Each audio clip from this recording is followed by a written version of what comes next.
first question that I should ask you to do is explain to folks what you mean by this. Arguments for a colorblind America. What do you mean when you say that? So a lot of people equate colorblindness to I don't see race or to pretending not to see race.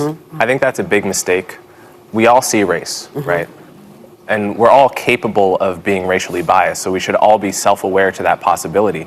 My argument is not for that. My argument is that we should try our very best to treat people without regard to race, both in our personal lives and our public policy. Of course. And the reason I wrote this book, thank you.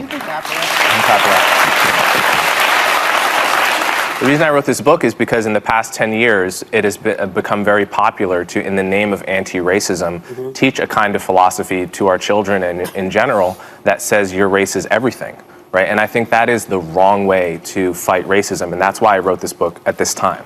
I'm sorry, baby. Yeah. Can I just point out that there is a reason for that? You know, when I went to school, getting any information about anyone's race was not taught. No history, there was no black history, none of those things were taught. And here in America, 100 years ago when I was a younger woman, that's how people saw you. That's how they judged you. So I think, I don't want to say it's your youth, but I think you have a point, but I think you have to also take into consideration what people have lived through in order to understand why there has been such a pointing of very specific racial things, like women couldn't get into colleges. If you were a black person, there were a lot of colleges wouldn't accept you. Trying to equal the playing field. I think that's what a lot of folks have been trying to do. I'm sorry, I didn't mean to cut you off. I think that's your experience, and that's valid. You know, as a counterpoint, when I was in 5th grade, we all watched Roots together. Yeah. In public school. Yeah. So these are different experiences. I think it's also different generations. It's different parts of the country, right? We have very different cultures all living together in one country. So I'm not going to deny that, but I view this notion of a colorblind society similar to the idea of a peaceful society, which is to say it's an ideal, it's a North Star, and the point is not that we're ever going to get there, we're not going to touch it, but we have to know when we're going forward and when we're going backwards, and we're going backwards when we're doing woke kindergarten in San Francisco, you know, with you didn't hear about this story? No, but wait, because I want to get to the part of the book. You believe that public policies that address socioeconomic differences would be better at benefiting disadvantaged groups, and that race-based policies often hurt the very people they're trying to help. What are some examples of policies that would be better at reducing racial disparities? So my overall argument is that class, socioeconomics, is a better proxy for disadvantage. We all want to help the disadvantaged, and the question is, how do we identify them, right? The default right now in a lot of areas of policy is to use, you know, black and Hispanic identity as a proxy for disadvantage, and my argument is that you actually get a better picture of who needs help by looking at socioeconomics and income. That picks out people in a more accurate way. Not my question, but when you say that socioeconomics picks out people in a better way than race, when you do look at the socioeconomics, you see the huge disparity between white households and black households. You see the huge disparity between white households and Hispanic households. So your argument, and I've read your book twice because I wanted to give it a chance, your argument that race has no place in that equation is really fundamentally flawed, in my opinion. Well, there's two separate questions. One is whether each racial group is socioeconomically the same. That I agree with you. They're not. They're not, and the stats show that. But of course, I agree with that fully. The question is, how do you address that in the way that actually targets poverty the best? Great. And what Martin Luther King wrote in his book, Why We Can't Wait, is he called it, we need a Bill of Rights for the disadvantaged. And he said, yes, we should address racial inequality. Yes, we should address the legacy of slavery. But the way to do that is on the basis of class. And that will disproportionately target blacks and Hispanics because they're disproportionately poor, but it will be doing so in a way that also helps the white poor, in a way that addresses poverty as the thing to be addressed. That part is true, but as you are a student of Dr. King, I'm not only a student of Dr. King, I know his daughter, Bernice, right? So I'm going to get to my question. Go ahead, go right ahead. I think the premise is fundamentally flawed. You claim that colorblindness was the goal of the civil rights movement, based upon Dr. King's "I Have a Dream" speech. Content of character versus the color of skin. Bernice, Dr. King's daughter, points out that 4 years after giving that speech, actually, Dr. King also said this: a society that has done something special against the Negro for hundreds of years must now do something special for Negroes. He also said in 1968, it was about less than a week before he was assassinated, this country never stops to realize that they owe a people kept in slavery for 244 years. So rather than class, he did write about that earlier on. Right before his death, he made the argument for racial equality and racial reparations. And so your argument for colorblindness, I think, is something that the right has co-opted. And so many in the Black community, if I'm being honest with you, because I want to be, believe that you are being used as a pawn by the right and that you're a charlatan of sorts. He's not a Republican. So how do you... He's never voted for a Republican. You've said that you're a conservative. No. No, you did. You actually said that in a podcast that you did 2 weeks ago. I said I was a conservative. He's not. Yes, you did. So, but my question to you is, how do you respond to those critics? Okay, let's give it let him answer. The first thing I think it's very important. The quote that you just pointed out about doing something special for the Negro. That's from the book Why We Can't Wait that I just mentioned. Yes. A couple paragraphs later, he lays out exactly what that something special was. Yes. And it was the Bill of Rights for the Disadvantaged, a broad class-based policy. But he also says you must include race. No, he didn't. He says it's Yes, he does. Okay, well, everyone should go read the book Why We Can't Wait. Let's not get sidetracked by that. Yeah. I don't think I've been co-opted by anyone. I've only voted twice, both for Democrats. Although I'm an independent, I would vote for a Republican, probably a non-Trump Republican if they were compelling. I don't think there's any evidence I've been co-opted by anyone, and I think that's an ad hominem tactic people use to not address really the important conversations we're having here.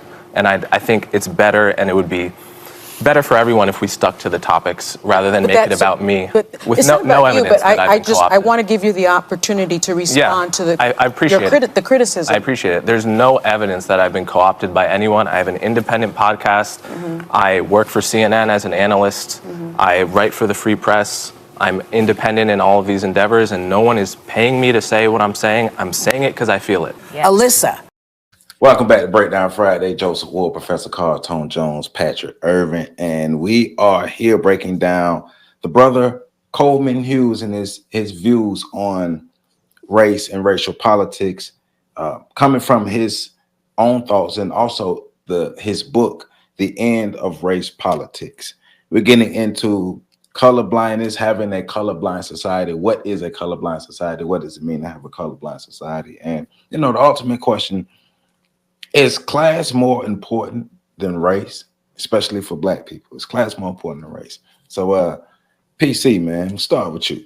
What do you think overall about this clip and what the brother is getting into, talking about racial politics? Okay.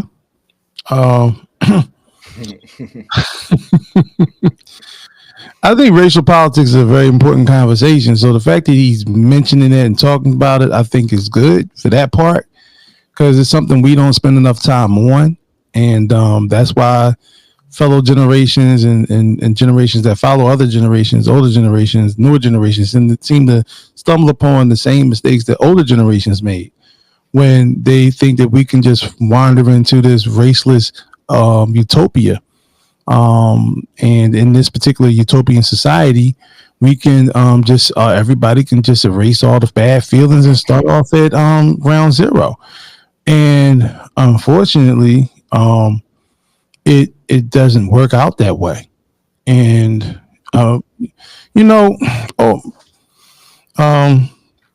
Whoopi Goldberg had made a very good point.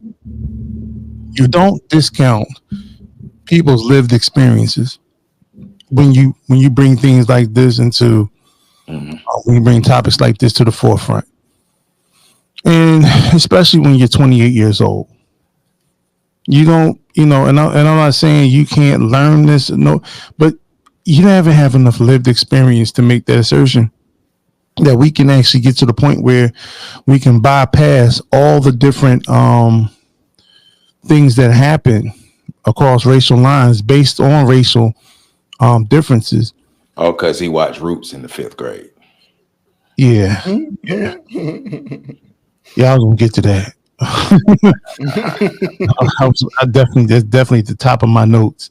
But it's just it's one of those things where I think black people don't have a problem throwing black people under the bus to get ahead personally on some bullshit.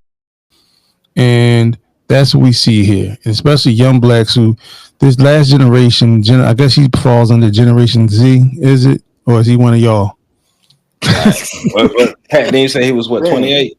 28? Yeah, 28. He's a millennial. We old millennials though. Okay. Yeah, he's the oldest of the new crop of millennials. Okay. All right. So he's with y'all. All right. So yeah, man, this is just like they weren't brought up the same way we were to be race loyal. And so this new crop has not had their, you would have thought they had a couple watershed moments with all the publicity around racial black people, specifically black men, over the last, decade and a half. You would have thought that would be something that would, catch on. But, and I talk to young people all the time. They try to live in this place where they don't see color, which is wild to me, considering that when you talk about becoming a victim of it, a lot of, especially the young brothers, they recognize certain things that put them in danger. Now, this whole concept of class, first I'm going to talk about the one thing he was right about. He was right about the fact that racially, policies that's based on race has not served, that it doesn't serve black people. Right. He's right. But it's because the policy's never been based on race. When you start creating shit like people of color, when you have all these minorities and you have all these different terms, it's not racially based. When you consistently add people who are not black to this, to the benefits of so-called harms that were committed strictly towards blacks, then you water down what blacks are going to get. And then what typically happens is blacks get the crumbs, the crust, or the crumbs of whatever policy was supposed to be directed towards black. I mean, you can look at affirmative action. You can look at, the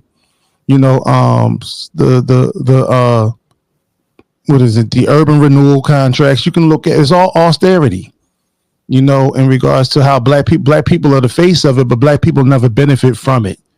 So he's right about that. But the problem is because it's never been racially based.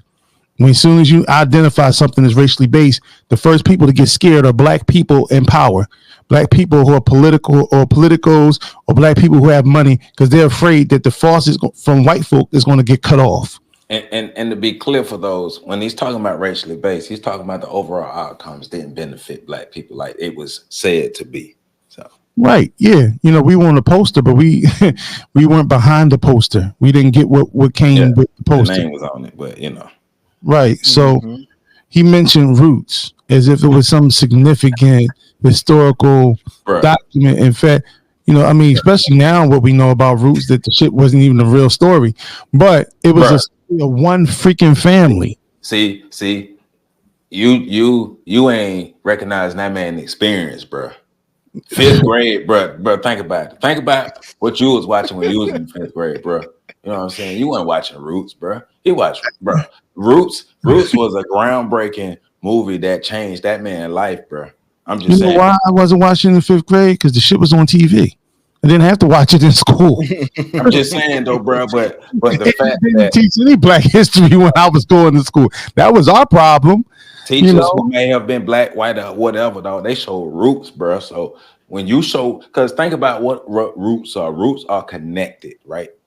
So bam, he connected now. Yeah. So, and this whole concept around blacks and Latinos, Latino is not a race. And when Latinos typically have a chance to choose, they choose to be white Latinos over 80% rather than being Afro Latino. So you don't get to swing in when it comes to the benefits. Oh, I'm black now. You don't get to do that. You know, especially when it comes because when you come to Latin benefits, they don't. I mean, you just had a controversy out in LA last year when the mayor and a couple members of city council were talking about, you know, how they're going to usurp the policies for black folk because, you know, they didn't think that that they were angry that black people were getting benefits out there. They had a whole controversy out there. The mayor got investigated and several members of city council got investigated out there in Los Angeles over that last year. So, you know, when we start talking about class, trying to follow this class doctrine, that doesn't work either, because no matter what the class is, black people still get pushed to the back of the bus. So when you create policies based on class, i.e., you know, what were those World War I and World War II policies that were put in place to help the veterans coming home? And they gave black people welfare, and but they gave white folk home and access to land and land-based scholarships to land-grant colleges. When they couldn't find jobs for white men, they took a bunch of them to California and just had them chopping in the freaking redwoods. And they literally were just chopping wood. They didn't do any damn thing, but they found something to do. But black people at the same time were pushed to obscure poverty in that particular. And it's the same brothers that were out there. Black people were given, you know, diseases like the Tuskegee Project. So all these different Tuskegee experiment, excuse me, all these different things that you look at that was supposed to be class-based. I mean, look, like I said, white folk got the Homestead Act. White folk got the, you know, they got land and colleges, and they got, you know, low interest or zero interest loans or grants to buy houses and expand and start businesses. Black people got housing projects. The Pruitt Goes, the Cabrini Greens, you know, all these different housing projects that were put in place. And then when black people started making money, like in places in Detroit, class-wise, they were middle class, the most profitable, they said the most the wealthiest city in the country at one time in the 60s. They moved all the freaking factories because white folk started protesting and going on strike. They move all the freaking factories to different parts of the world. See, you old school, bro. I'm old. Because you like bringing up like real stuff that happened in history. You know what I'm saying? Like every time. So basically what you're saying is every time black people made progress and it seemed like race was less of an issue than class, then white people showed black people that race was more of an issue in the class by destroying what black people had. Is that what you're saying, telling us? I'm telling you that America was built on creating an institution of white supremacy, which was based on utilizing the free labor of Africans that were brought to this country for the specific purposes of producing free labor and enriching and creating wealth in this country.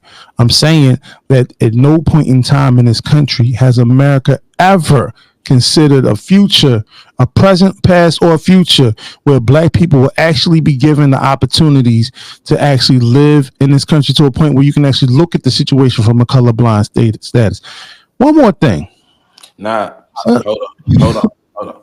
Because I want you to, because I'm not disagreeing with you, but for those who, I don't want no stone unturned. So like, be blunt, like be straight, concise, blunt with it. Like, because you're saying whenever black people make progress, white people step on that. We was not put here to make progress. And I want to make sure people get that. Absolutely. So you cannot, okay, World War II, The atomic bomb, the only time in history the atomic bomb was used was in Japan when it dropped on Hiroshima and Nagasaki. In order to make things right, America poured into the economy of the Japanese, and to the point where the Japanese can actually become a powerful nation, economically speaking, and to the point where they were actually seen with legitimized respect around the world. So now the Japanese, they're no longer dressed in the traditional garb of the samurai. They dress in business suits. Now the Japanese actually operate, and they don't work in their domiciles anymore. They actually work in high-rise buildings. They've created mega cities in Japan, right?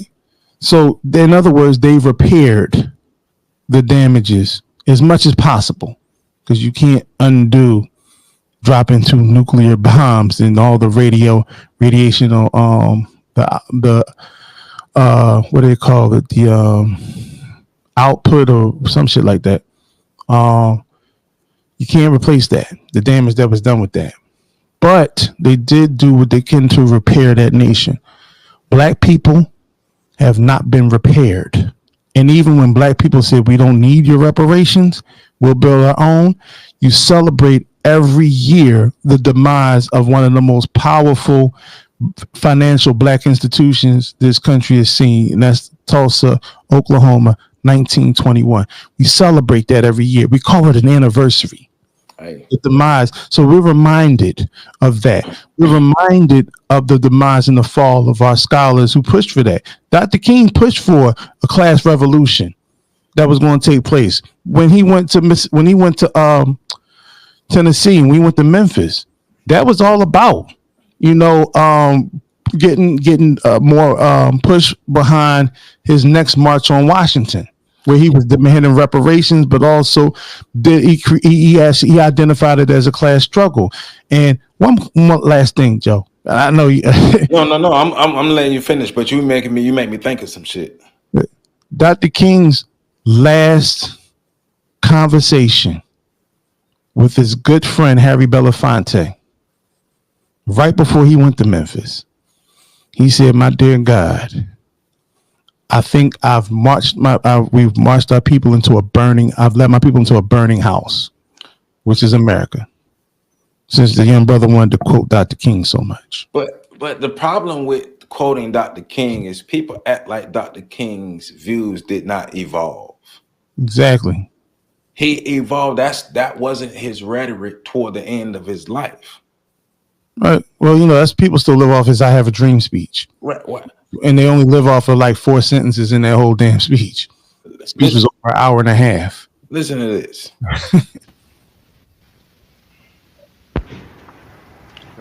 Speak. Civil Rights, King, Van Oker, roll 20, sound 36.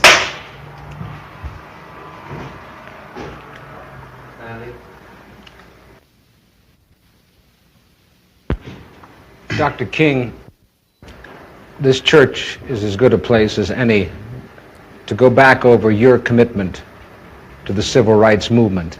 When you went out from here into university and then you went to Montgomery, Alabama and started the bus boycotts there, what was the philosophy of the civil rights movement as you saw it then, more than 10 years ago? Well, I would say then the philosophy was that we must go all out to use legal and nonviolent methods to gain full citizenship rights for the Negro people of our country.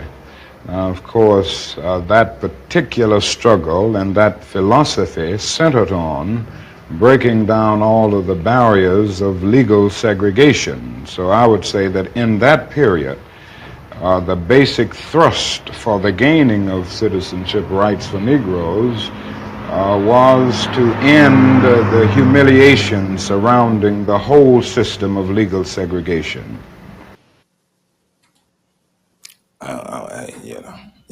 I'm just saying. Pat, jump on in here, man. What are your thoughts about Coleman Hughes' views, and also like his push toward this colorblindness society, also like his take on Dr. King?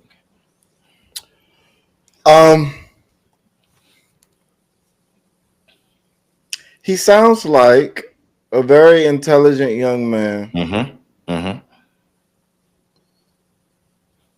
that spends a lot of time thinking about the present and not enough time thinking about the past. We've tried everything he mentioned before. So I'm kind of like, we don't even have to get into the argument, the specific details of what he's suggesting. We just have to point out that we've tried it before. Did you know that we tried it? That would be my question to him. Do you know that for the bulk of the 70s, 80s, and 90s and early 2000s, white philosophers predominantly were pushing colorblindness? That was the major American push. I don't see color was a thing that every white person in America was proud to say.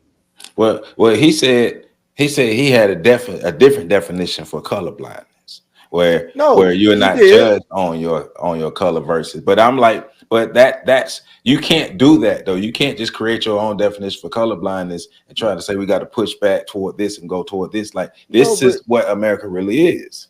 No, but see, even in him saying that, his definition was the same definition as the one we had, just worded different. That's exactly what they were saying.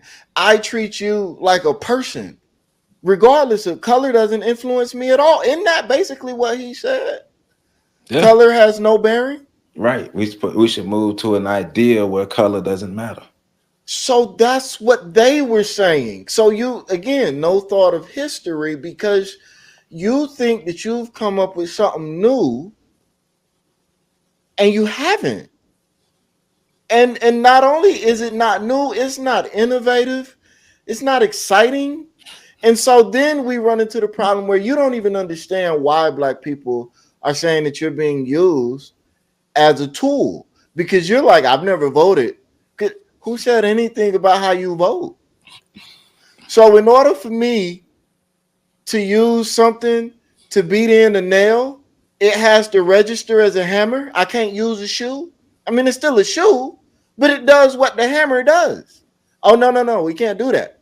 It's got to the shoe has to register and acknowledge and side with the hammers for me to use it as a hammer. Like that doesn't make sense.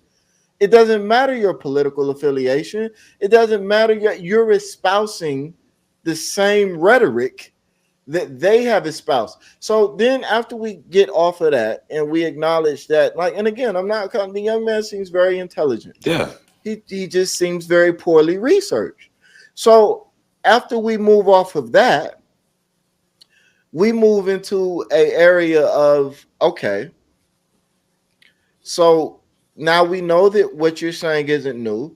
Let's look at why it doesn't work. Specifically, policy-wise, right? Like we're not gonna get into the social aspects of it because PC already touched on that pretty thoroughly. You know, he pretty much K-dotted the social aspect of it.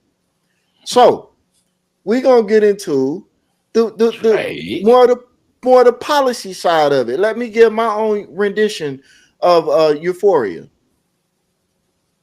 So, you know why you can't target poverty the way people think you can and have the impact on Black people?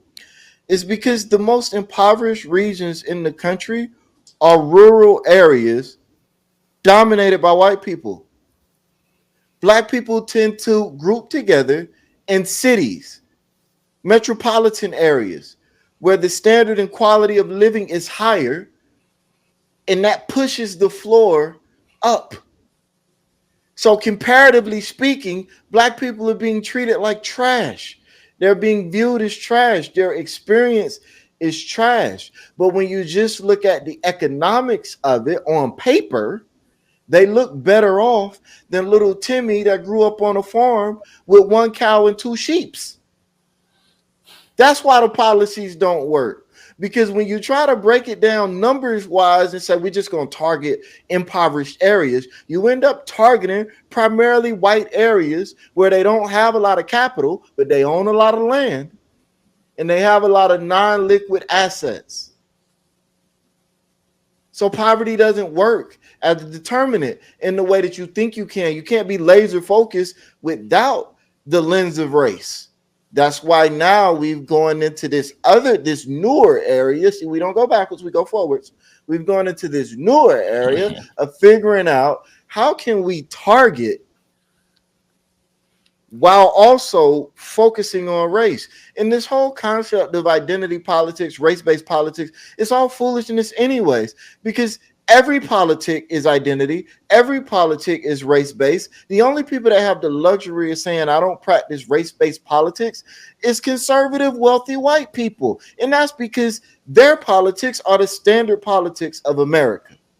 It's still race-based. It's just when you're the standard, you know what? I'm going to do you a favor. Since all these black people love championing the LGBTQIA++, right? So the argument that they make is the reason why straight people don't have to identify as straight is because everybody is straight. So everybody is assumed to be straight. And they equate that to a level of privilege. I'm not saying I agree with it, disagree with it, nothing. I'm just letting, espousing it. So that same ideology works when we're talking about politics. Conservative, rich, white people don't have to espouse that they're displaying race-based politics because they're the dominant class. Politics is what I make it. It's my view. What the fuck you mean? I don't do race-based politics. I do politics. You're trying to do different from me. You're doing race-based politics. So, like on every level, his argument, I do agree with the thing PC pointed out. I agree with that. And so they're like, but that's one of them things where it's like, okay, if you talk long enough, you're going to say a couple right things. You know what I'm saying? Eventually, just by virtue of using words, they will line up where something that makes sense will come out of your mouth. Yeah. But I think even in me, I have to pay attention when I'm getting significant pushback on something. I have to pay attention and consider where that pushback is coming from. I'm not saying I got to change my view to agree with it, but if I'm trying to understand it, I need to understand it. There's a lot that he has yet to understand about his pushback. It's valid pushback. It is because everything you're saying has been tried and it doesn't work. And we know it doesn't work because those of us that have been alive longer than 28 years can remember a time when we were trying it and it wasn't working. So you saying he's like the bright-eyed, bushy-tailed employee who comes into the company with all the newest ideas, and they don't know because they haven't done their research. They don't know that these ideas really don't work because they've never worked. But they come in, oh, we should do this, this, and this, and this, and this. And then when they get all their ideas shut down, their feelings hurt, and they're like, "Don't nobody like me? They don't think I'm smart." Like, no, you ain't do your homework. He's like the small club of black people that graduate from the police academy and say they're going to make changes from within. Right. Right. And so this is where we run into these types of problems. You honestly believe that in the 500 years, 600 years of racial strife in America, nobody thought to do what you're saying right now? No, he's first. Nah, but you know what I thought was interesting is he's talked about a colorblind society being an ideal, something that won't be attained, but he wrote the book. Why? And see, now that was the last point I was gonna make. I'm sick of this shit. As you wasting our time now. Now you wasting our time. I'm sick and tired of motherfuckers striving for ideals that they don't believe will ever be attained. What the fuck is the point? Right. And you talk just to talk. And that is a dangerous ideal to have. You know why? Because it's so easy to deflect and distract from that idea to an idea that is actually attainable. When you got motherfuckers that just walking in a direction with no goal in mind, they don't even notice that they're being steered off course. But I mean, but also you were once again trying to appeal to the morality of a group of people who don't give a fuck about your appealing. Well, Joe, let's be honest. PC was touching on it too. Let's just call it what it is. Again, no shade to the young brother. I think he's very intelligent. I also think he's more interested in running away from being black than running towards anything that benefits black people. Yes. Well, yeah, because the socioeconomic policies that he's talking about basically is let's target the disadvantaged, period. Right. But historically, who are the disadvantaged? And get out of this rising tides, rise all boats stuff. We don't have boats in the water. And if we do have boats, they got holes in them. Our boats are not rising. We've already, like you said, we've already tried that. We're standing in the water while you're rising the tide. But even the civil rights bills that were passed that was supposed to be specifically for black people, like PC pointed out earlier, and I wanted to make sure that y'all got what he was saying. But the civil rights bills that were passed were specifically supposed to help black people and were worded to help black people have the mask, but it ended up helping all the other stuff, affirmative action, all these things ended up helping everybody but black people in the majority. Well, it's circumventing black people. Well, and that's because we got to be honest about this. Well, there are two things. One, I know a lot of people revere Dr. King and Malcolm X and Amos Wilson. I'm going to say somebody I personally love. But just because that don't mean they was right. Like, it don't mean that they had the answer. That's not what that means. If the man said he led his people to a burning building, that was him acknowledging that he was wrong. So guess what? We can do it too. Right. So, and then on the other point,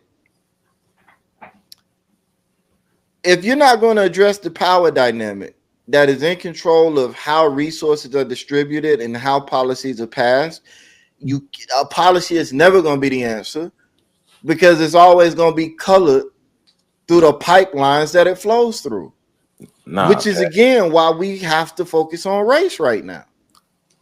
Nah, Pat, people have a heart, Pat, and people have morals, and people have feelings, and have a conscience. And those same white people who haven't been creating the policies and making sure black people get an equal distribution and stuff, the same white people that have been continuously doing that, they're going to read this book and they're going to change.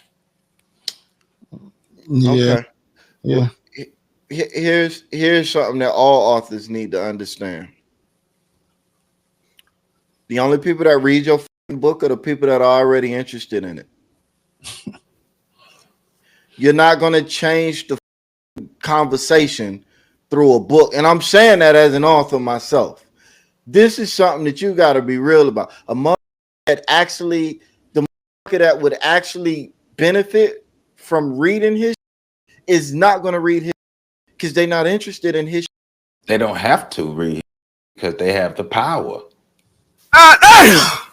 But I'm saying, like, once again, we're going broken record on this. Look, man, white people did not get power by coming to black people and saying, you know what, we think it'd be cool, y'all. It'd be nice. It'd be real kind if y'all let us dominate y'all. Y'all let us enslave y'all. Y'all let us be in control of y'all. I think it'd be real nice. No, they whooped ass. You're not just gonna run up to white people and say, hey man, I read Coleman Hughes' book, and Dr. King said we should be colorblind. Like, remember what happened to Dr. King? You want to know why that happened to Dr. King? Because Dr. King started talking about what he needs for black people. Matter of fact, let's let Dr. King say it for himself.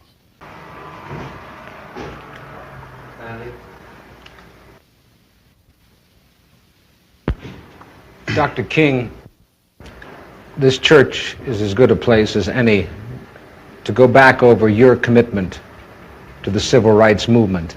When you went out from here into university and then you went to Montgomery, Alabama and started the bus boycotts there, what was the philosophy of the civil rights movement as you saw it then more than 10 years ago. He didn't start the bus boycotts.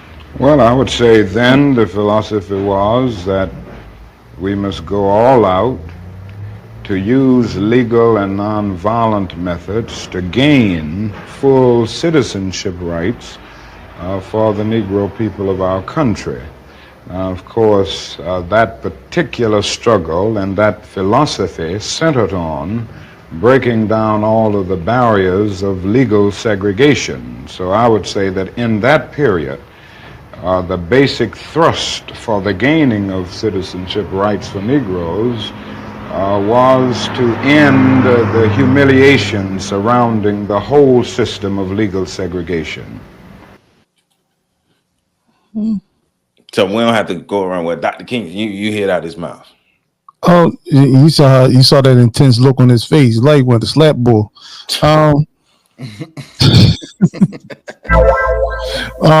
Listen, and I'm sitting here, researching this young brother. He's a young brother, man. So he just turned 28 too. I mean, he's not close eyes from last week. He's not hurt. So Coleman is not close eyes. So they're not in the same boat. But I do think he's very misguided.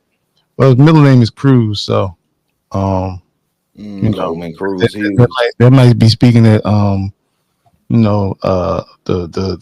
cross polymerization of black and brown up in here. But so it says he graduated, or he was a fellow at the Manhattan Institute for Policy Research, and he is actually a contributor to their city journal. So when it was like we were talking prior to the show, when you speak a certain language, you get the platform to do so. And especially when you speak anti-black power politics or policy making, you sort of get centered. You become centered in the conversation. I just have one question for that young brother. All of this colorblindness and things of that nature. Has he actually asked white people how they feel about this? Because that's where kind of like. No, go ahead. That's where the rubber in the road comes with this particular conversation. Like, black people have been trying to be colorblind since, even before the end of slavery in America. We talk about it all the time. Black people have tried to forget the melting pot. Black people have tried to assimilate into this whole notion of being an American, which basically means being European and white for as long as I can think of. I mean, look at how we dress. Look at how, our women wear their hair. Look at how some of our men who consider themselves to be, successful. Look at how they congregate. Look at the things they talk about. It ain't the things that matter. And as Patrick brought up before, and I think it's a brilliant point, the more money black people get, the less they give a fuck about the struggles of the rest of the community. Yeah, because they feel like they bypass. So, I don't know. You was about to jump in there, John. I don't want to. I got a whole bunch of stuff written down.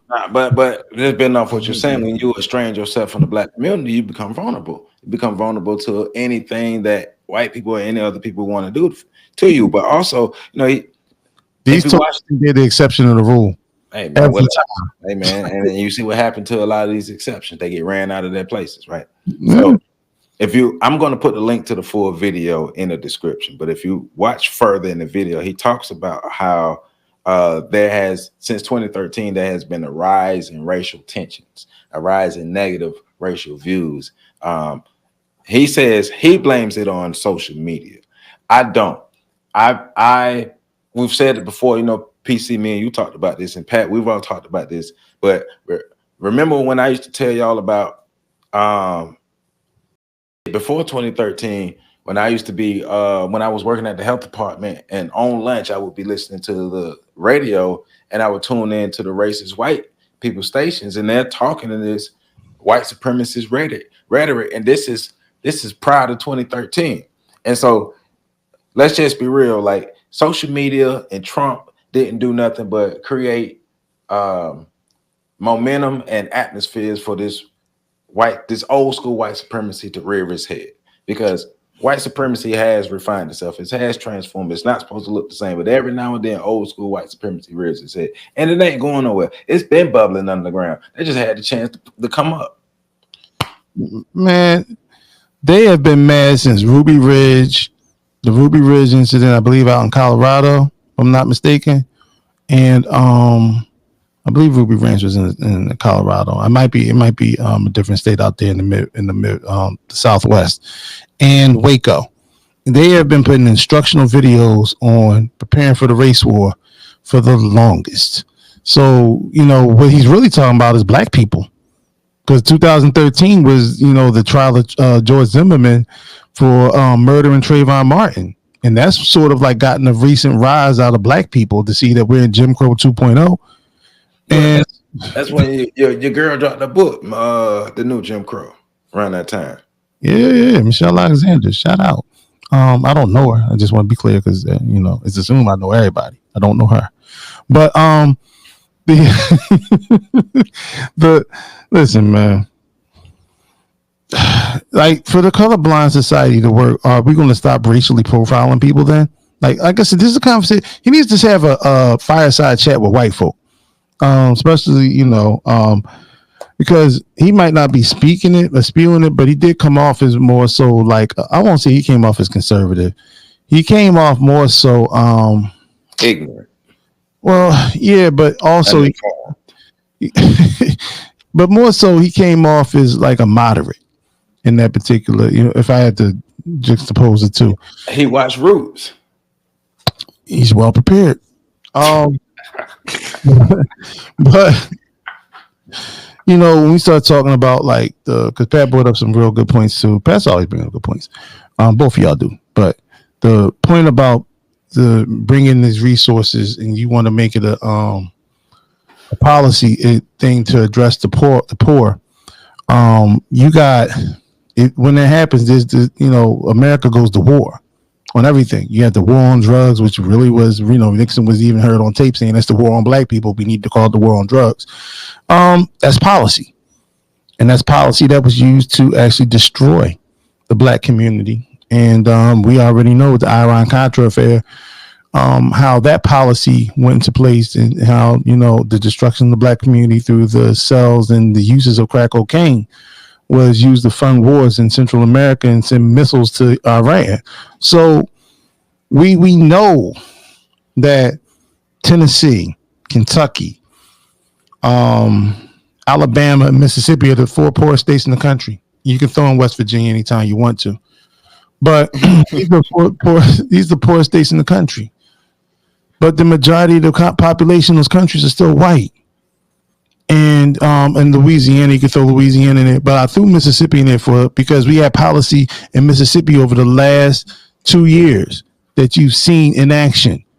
When Mississippi was dealing with flooding crisis and they had the water crisis, we saw that they fixed the fuel pumps. The water pumps in the white areas of Jackson, Mississippi, but they left the black ones alone. And black people were forced to forced to live with brown colored water coming out of their pipes. I'm not even sure when it got fixed. Even Deion Sanders brought attention to this because he was the coach at that time for Jackson State University. So we see even then, like, his students couldn't even take showers on campus. They had to put them up in hotels.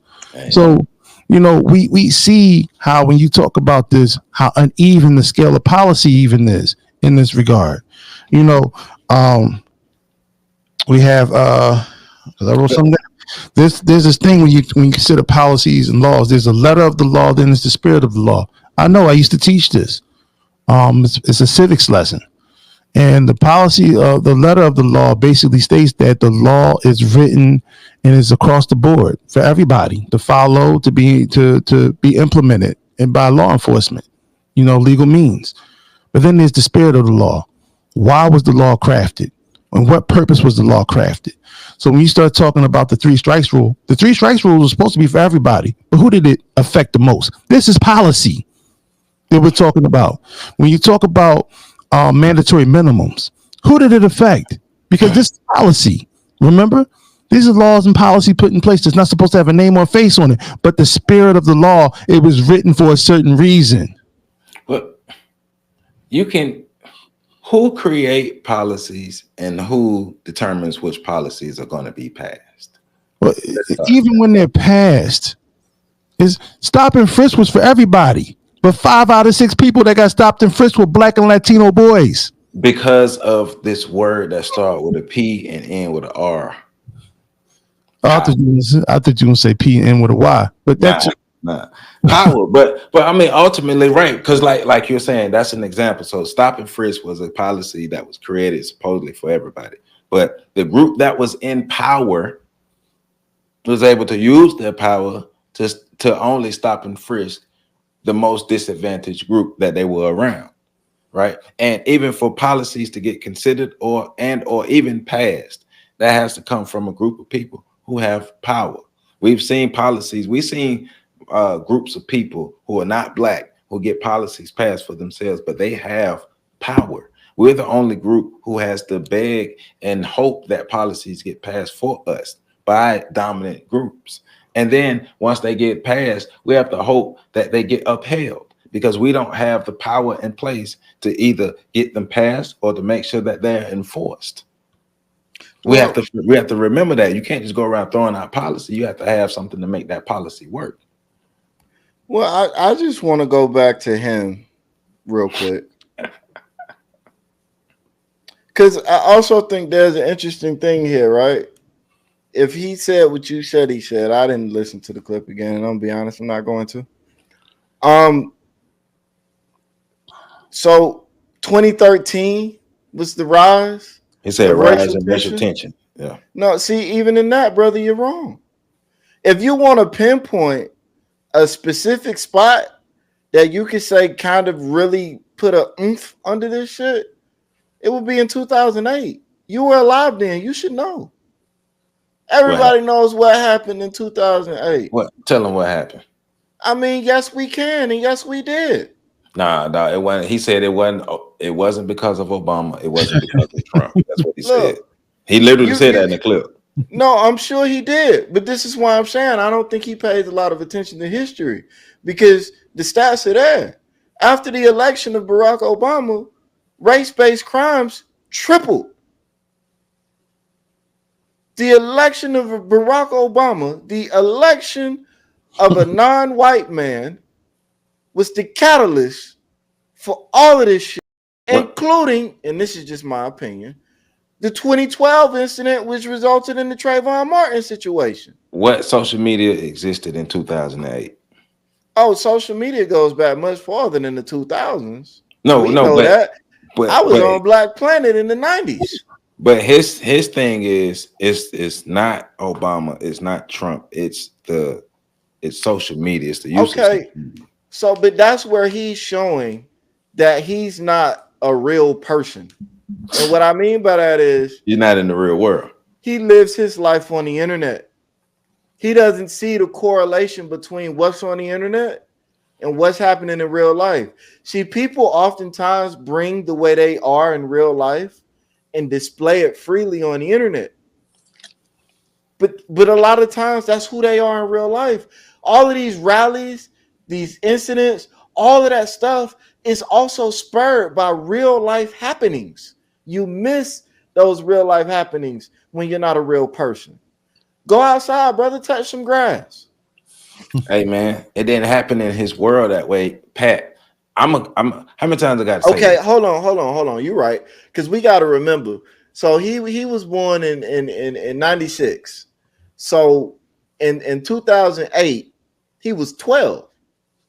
Also, and we know 12-year-olds, they don't have no awareness of nothing, apparently. So how old are you? So he had just watched Roots in the 5th grade, like a year before that. So right. So again, it makes sense that he doesn't recognize what was going on around the time of Barack Obama. He was just finding out he was a black person. Well, he totally dismissed what Whoopi Goldberg was saying. Oh, of course he did. While under using terminology like not to discount, and then I'm a discount. Right, because basically saying, well, I know you all have had these lived experiences throughout your lifetime, but shoot, by the time I came along, we was watching Roots in the 5th grade, and it's like, what? And what I find interesting is nobody on that panel asked, and I understand why they did it, so I'm not getting on to the panel. It's the view. But like my next question would have been, what does that mean?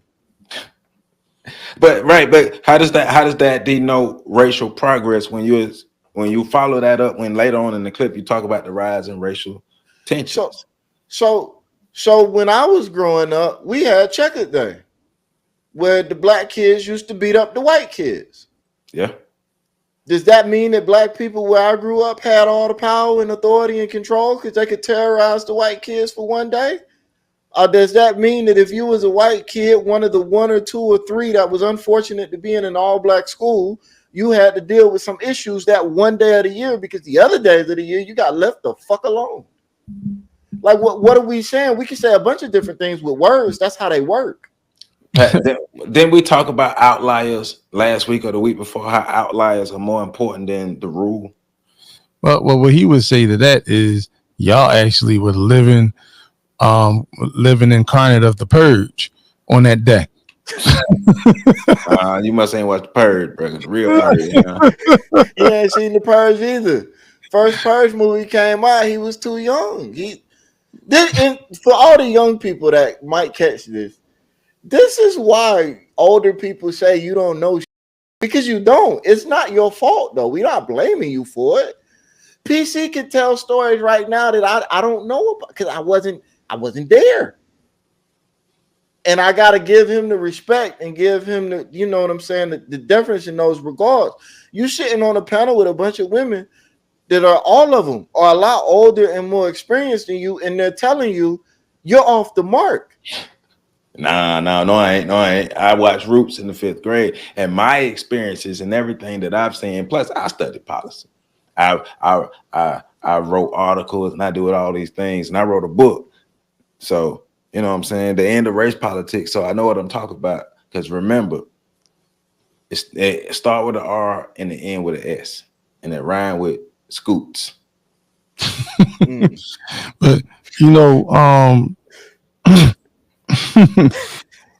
that's a good point about 2008. You know, because that's more immediate than, you know, going back to the 90s and the 80s actually, when you had white men living in school buses and hunting deer and teaching their children how to use a rifle out in the woods. He ain't gonna know how to track that, PC. That's why I did that. Because I agree with you.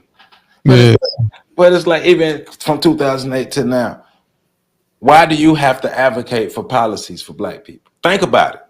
No, Joe. You see, no, because that's the point PC was just making.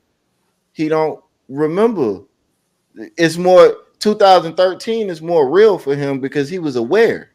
Right, but what in 2013, what policies were willingly created for black people by white people to help black people, to even things out for black people? Why aren't those policies willingly made? Why do you have to write this book, and why do you have to go on Joe, the campaign to advocate? Stop that, Joe, because you know Ice Cube did his thing. Go ahead, PC, cook up. What I'm saying is you have to do that. You're doing this because it's a race-based society. No, Joe, you misunderstanding Ice Cube. Let PC cook up because you off the mark, bro. Oh, my bad. I was on Ice-T. Well, the funny part about that is, damn, y'all made me forget. Yo, wild as shit. I'm gonna tell you what happened in 2013. That this is why this is the mark on him. Because, and this is something that you, when you study history and you study like psychology and how it works, especially operant conditioning, you understand that something I always forget the dude from Helter Skelter, the crazy bull. He wasn't actually that crazy though. He, you know, but he came off as crazy. The one that was out there in the mass killing and shit. But they say, you know, they understand black people operate because black people are more spiritually based. We are 3 times more likely to be controlled by fear. So what you saw in 2013 were pictures of renditions of Trayvon Martin's murder over and over and over again. White people were doing it for Halloween. They actually had chalk outlines and Skittles. And what that does is that fear resonates with so many black people. And from that fear, black people don't want to deal with what comes with that fear. They don't want that. They don't like that feeling of helplessness, that feeling of being a victim, that feeling of being prey when you're dealing with predators. And that's why 2013 resonated with him. Not only was Trayvon Martin, his case put out there on full display, but Jordan Davis was also murdered, which was another high profile, racially profile murder. And for those who don't know, you had about 10 more of those in the state of Florida alone between that same time period that nobody ever looked at or talked about. Just forget about Martin Lee Anderson before him. But it was all over the place. And then it kept happening. And see, the psychology of seeing your people and blood and seeing your people laying on the street like Mike Brown in 2014, laying on the ground for 5 hours. Was it 4 to 5 hours? And you see his body sprawled out on the ground. When you get to see the visualization of Eric Gardner getting choked out, when you see all this stuff, there's a reason why you don't see it happen with white people. It's a reason why it puts it like this. White folk understand the psychology so much that in their media, when there's mass shootings, they don't show you any of the victims on that have been. They just show you pictures of them in life because they understand the psychology of that coming across the screen. One, the fear and terror put in the white people, and two, the effects that it'll have with black people seeing white people covered in blood. And so they understand that. That's why you've never, no matter what it was the concert out in Las Vegas, no matter what it was, what was the one that they kept referring to in Batman that happened up there in Connecticut with the little school children, the one that just happened down in Texas 2 years ago in Uvalde, Sandy Hook and all that. The Sandy Hook, and then that was in Batman. But there's a lot of conspiracy theories that got Alex Jones in trouble. But you've never seen the carnage, and they will never show you the carnage. Those weren't even black children in Uvalde, but because they weren't black children. That's why you didn't see the carnage. But they'll show you, even these little gangster rappers out here right now killing each other in the streets. They'll show you the bodies. I just watched the video with King Von dead body as the murder, as the killing took place. So they understand that. We don't get it, but that's what resonates with this young man. And so that is that right there, that fear, that feeling, that helplessness, all those things wrapped into one. It's a psyop that black people deal with on a day-to-day basis. And if you're not comfortable enough with that, then let's just put it in a video game. And now you got black people on video games, and we get comfortable with that. But seeing the carnage, it's not white folk, black people in those video games. So kind of got off topic there. But the bottom line is they understand how that image, when it's burned into your cortex, how that affects you and how that moves black people. That's why he can focus on 2013. And to put that in layman's terms, black people are traumatized and we're frozen at the moment of the trauma. There you go. Epigenetics. Mm-hmm.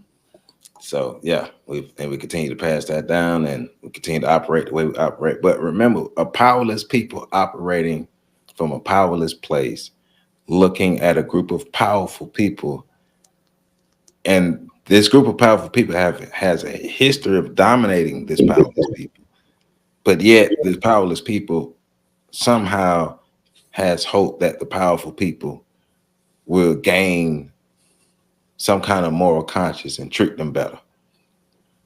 And you want to know why that is going to happen? Because he watched Roots and he wrote a book. So, yeah. But, being realistic, like, hey, man, power recognizes power. I don't think we need to say nothing more. So, FetLifeStation.com, FetLifeStation.com. If you want to be somebody in life, FetLifeStation.com. If you like black people, FetLifeStation.com. Right? So, hit that. Like this video, comment, subscribe, share. Hey, let's run these likes up. Let's get 5,000 likes on this video. Let's do that. Let's get 5,000 likes on this video. Let's run these likes up. let's get this Joe, information. you should have said that at the beginning. I know I'll go back and do some shit, but you know, I would not be trying to. I be jumping straight into this shit. So I gotta do better on that. But no, you don't. Just make up your mind. Are you gonna do it or not? Hey man, hey, don't talk to me like I'm Coleman, bro. Oh, I'm sorry. My bad. Joseph Wolf, Professor Carl Tone Jones, Patrick Irvin. Hey man, y'all continue to support this channel. Let's do what we do. Support Professor Carl Tone Jones, to support everything that we got coming out from this channel, man. Love y'all. Catch y'all later.